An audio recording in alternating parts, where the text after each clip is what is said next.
Welcome back. My name is Stan Dryev. I'm the co-host of the MMA Geeks C-Level podcast, in which we break down and make predictions on upcoming UFC events. This time, instead of really kind of diving into that Conor McGregor versus Donald Cerrone matchup, which I did last week, we're going to delve into UFC on ESPN Plus, Blaydes versus Dos Santos.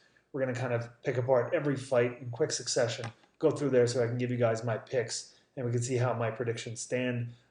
Last week's episode, I ended up picking Conor McGregor by first round knockout, and that's exactly how the fight went. Unfortunately, I was hoping to be wrong on that. Before we get into it, if you like this video, please hit the like button. Also, subscribe, and I would love to hear your comments. If you guys agree or disagree, I want to know it. We're going to start off at the very bottom of the card with the matchup between Herbert Burns and Nate Landwehr. This is an interesting one because we've got the specialist in Herbert Burns, who's just all Brazilian Jiu-Jitsu, by the way, brother of UFC fighter Gilbert Burns. He's a guy that gets those first round takedowns, almost immediate submission against most of his competition, unless he fights some really high-level guys with excellent takedown defense, which is where the majority of the fight stays on the feet and he ends up losing. In this matchup, he's going up against Nate Landwehr, who is a really good pressure fighter. He's relentless with his offense and eventually gets to most of his opponents. He's actually applied his trade in the M1 circuit, becoming champion there, which is really impressive because that's a high-level kind of non-UFC circuit, about as high level as it gets, I think. The thing is that he doesn't have the best takedown defense, and he tends to spend some time on his back if you do take him down, and that's really something you don't want to do against Burns in this matchup. So I'm going to favor Burns by a small margin, but if Nate can keep this fight standing, I think he's going to completely outstrike Burns and maybe finish him toward the end of the fight. That pressure is relentless if he could keep it on the feet. Let's talk about the Brett Johns versus Tony Gravely matchup. Brett Johns has actually looked pretty good in his first couple of UFC bouts. Last two fights, he came up very short, kind of got dominated against Pedro Munoz and Aljamain Sterling. In this case, he's fighting a guy that's coming in for his UFC debut, and the thing about Tony Gravely is that he does not suck. He's got pretty good striking, probably maybe a step below Brett Johns, but he's got solid top position grappling, and that's something that Brett Johns really relies on to get his wins. So I expect this to be a firefight.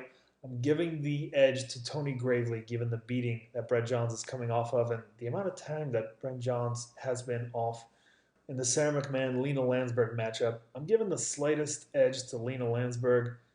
But Lena Landsberg has previously lost to top position grapplers by decision, and Sarah McMahon generally dominates the first round against just about anyone that she fights, but then she ends up succumbing to a submission in the second round. I realize that Lena Landsberg is not a submission specialist, so that's not super likely to happen. And I realize that Sarah McMahon is coming off a 2-year layoff, but she has been training with Team Alpha Male, which I think for her style is about as good as it gets. Still, I'm giving the slight edge to Lena Landsberg, who's been busier lately. And quite frankly, keeps all of her sensibility throughout a fight and doesn't fall apart in that second round. Montel Jackson is a huge favorite over Philippe Culeros. I expect Jackson to get a win here. Culeros has been knocked out before, and Jackson hits really hard. The thing is that Jackson's one loss was because he was out-grappled and gave up many takedowns to Ricky Simone.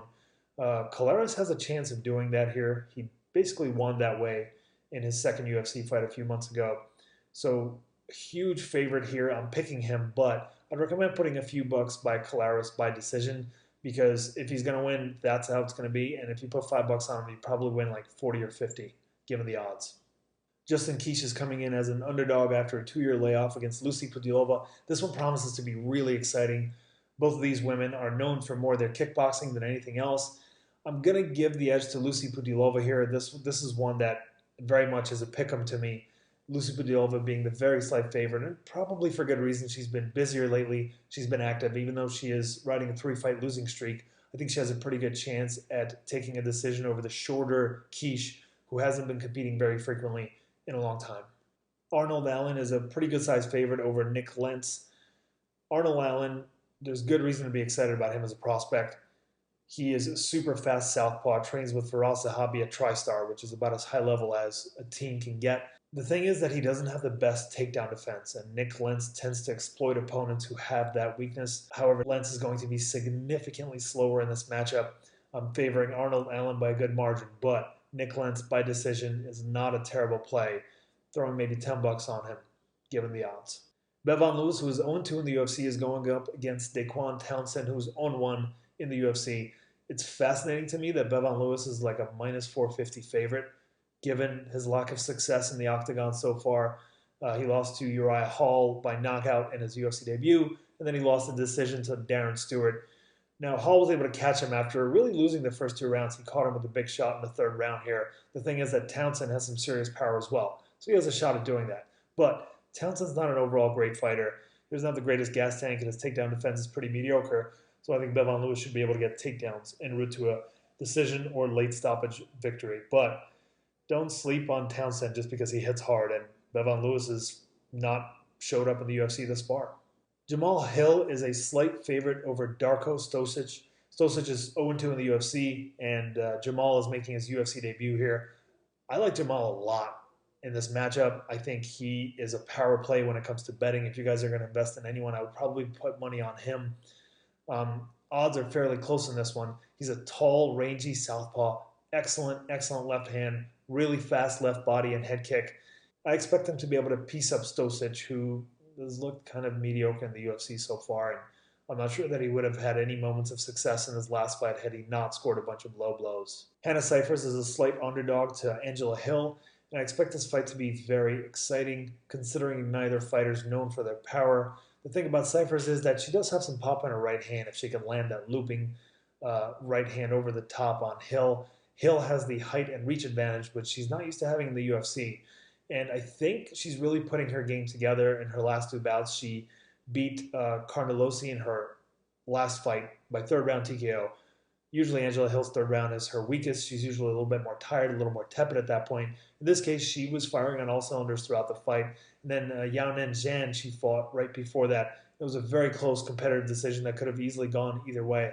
So I think Angela Hill is really coming to her own in the UFC. And I think she should be able to pick up the win over the scrappy Cyphers. Jordan Espinoza is coming into his 2nd UFC fight against Alex Perez. I expect Perez to do his thing here. He should be able to do just about whatever he wants. Espinoza likes to stay at kicking range. He generally doesn't counter a whole lot, occasionally counters with a check hook. But outside of that, if you're pushing forward, if you're pressing him, he's moving backwards and on the defense, not really able to land his kicks, which are generally fairly effective. I expect Alex Perez to put some serious pressure on him. The guy is a hunter. He hunts his opponents down, lands bombs, goes for takedowns, pounds from up top. I expect him to be able to accomplish most of those things against Espinoza in this matchup. I favor Rafael dos Anjos in a big way over Michael Chiesa. Chiesa tends to falter against a very higher level of skills or maybe a higher level of names that he faces in matchups against Joe Lazan, George Masvidal, and I mean like the old Masvidal that used to lose split decisions regularly.